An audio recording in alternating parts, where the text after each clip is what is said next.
Hey everyone, this is Jason Dunn from Digital Home Thoughts, and we're looking at another netbook. This is the Acer Aspire 1. The Aspire 1 comes in a lot of different configurations, Linux-based versions, about I think 5 different colors. This is the Sapphire Blue model. These are some of the colors. It comes in sort of a brown, kind of copper, pink, black, blue, and white. Yeah, the specifications on this unit, it's very similar to many of the other netbooks on the market today. The Intel Atom processor, 1.6 gigahertz. This one does have an 8.9-inch screen, so it's a little bit smaller than the MSI Wind, which I looked at previously. It has a gig of RAM, and most impressively, it has a 120 gigabyte hard drive, which is a lot more storage than most other netbooks on the market. It runs Windows XP Home, and it's got built-in 802.11bg wireless. So I'm going to go ahead and crack open the box, and I'll take everything out, and then we can go over what's in it quickly. Alright, so along with this little bit of paperwork, this is everything that comes in the box. I should note that Acer gives you a full user guide, which is actually kind of cool, and the rest of it can, well, you know, pretty much be ignored. So this is the unit itself here. Gorgeous, gorgeous finish. I really like the sapphire blue finish. It's very light. Although that depends on which battery you use. One of the things that was interesting about this particular version that I'm checking out is this is a 6-cell battery. So I will snap this battery on, and you can sort of see how much it sticks out. So it does stick out, you know, a fair bit. The 3-cell battery is completely flush with the unit, but the 3-cell battery would be an added accessory essentially if you purchased this configuration. So it does add a bit to the weight. I'm not 100% sure. I'll look this up after this video, but I think with the 6-cell battery it probably weighs in at around 2.5 pounds, 2.6 pounds, something like that. So we'll go over some of the features. Just on the left-hand side here, power, VGA, Ethernet, USB port, an SD card slot. Nothing really to speak of on the front other than this little switch here, which we'll look at in a second. It does have a microphone input port, headphone jack, 2 USB ports, and then this is a memory card slot. And actually, I guess that's kind of interesting. So this is an SD card slot over here. And then this is an SD XD Memory Stick Pro. So this is, I think what this means is that this slot is what you use for your digital cameras, and then this memory card slot, you wouldn't really use this as a Windows XP home user, but the Linux version of this particular laptop, I suspect, well, in fact, I think the bottom end version comes with, I think, 4 gigabytes of storage, so you would use this SD card slot to expand the storage on the unit. But it is kind of intriguing. I've never seen, you know, a Windows XP based notebook that has, you know, two memory card slots, so that's kind of cool. This is the power brick. It is definitely smaller than a lot of other power bricks on the market, so that's pretty cool. It's kind of amazing though how much space the power cable takes up. You know, they go through a lot of effort to make these smaller, and then they give you this gigantic power cable. It might be nice to see something, even if half as long, you know. You get a lot of extension out of this cord, so I don't exactly know why they need to give you something that's this long. At any rate, that's what you get in the box.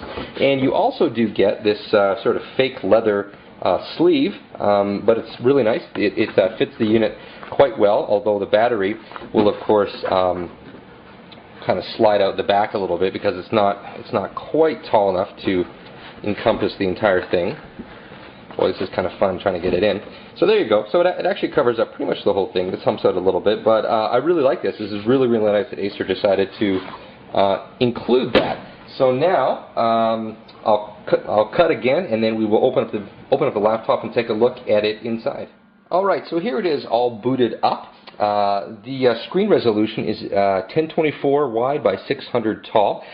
It's got a really nice, bright, you know, vibrant screen. Not quite as nice as the MSI Wind. I thought that screen quality was a little bit brighter, but overall it's quite an attractive screen. On the inside here, you have a webcam. I believe that's a VGA resolution webcam, but I'm not 100% sure because I looked up the specs and I wasn't able to see it. There's a microphone here, you know, so you can use it for online chatting and webcams and whatnot. So overall, I like this one a fair bit. There's good value for the money. You know, there's not really many other netbooks in this price range that will give you, you know, the 120 gigabyte hard drive. It does come with a gig of RAM. There's 512 on board, and then there's a 512 slot that is full with a 512 chip, or rather there's a RAM slot that has a 512 chip in it, is what I should say. So I couldn't help, of course, you know, comparing this to the MSI Wind. One of the things that the Wind has that I liked is that it has a full gig of RAM on board, and then there's a memory card slot for the other gig of RAM. That allows you to get up to 2 gigs, so I think more memory is always better.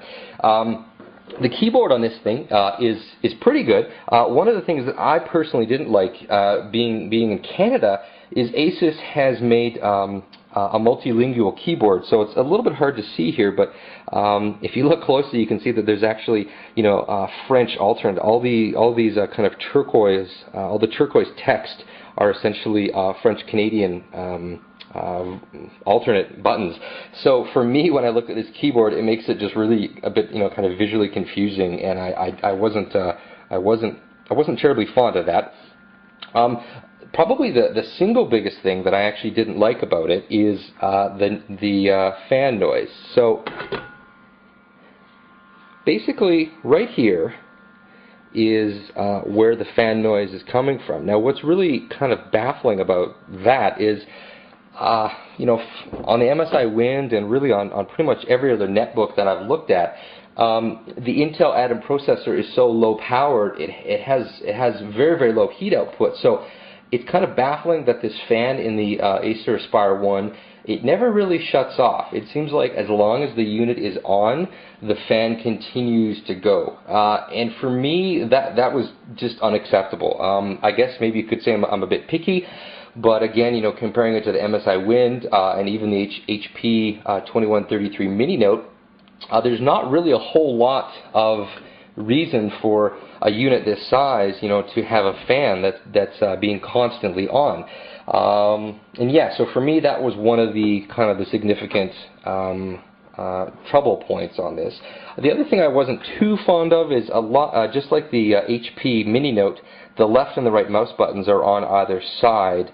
The MSI Wind, the button's down here. And so, you know, again, not really the end of the world, but I mean, for me, I would have preferred if the buttons were down here. But believe it or not, the single biggest thing is actually just that fan. I have a Fujitsu P7020 notebook, and it has a fairly noisy fan, and that's the single biggest thing I don't like about it. And so as I'm kind of shopping around for a netbook here that I'm interested in purchasing, it being silent or, you know, very, very quiet is super, super important to me.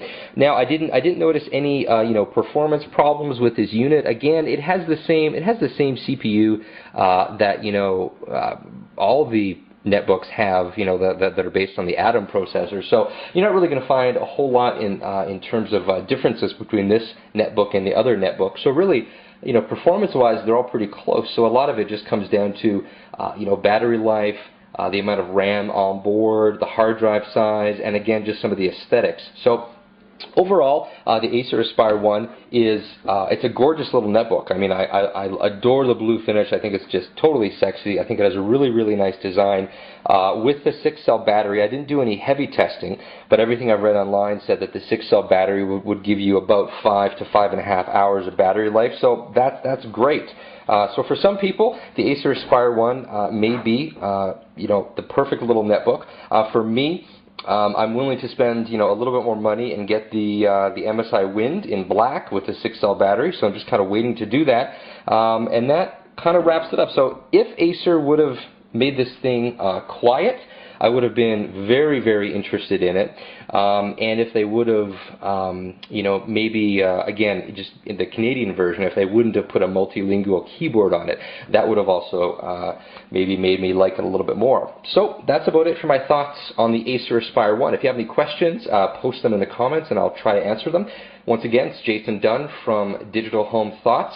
Thanks for watching. Please rate the video and subscribe to our channel. Have a good day.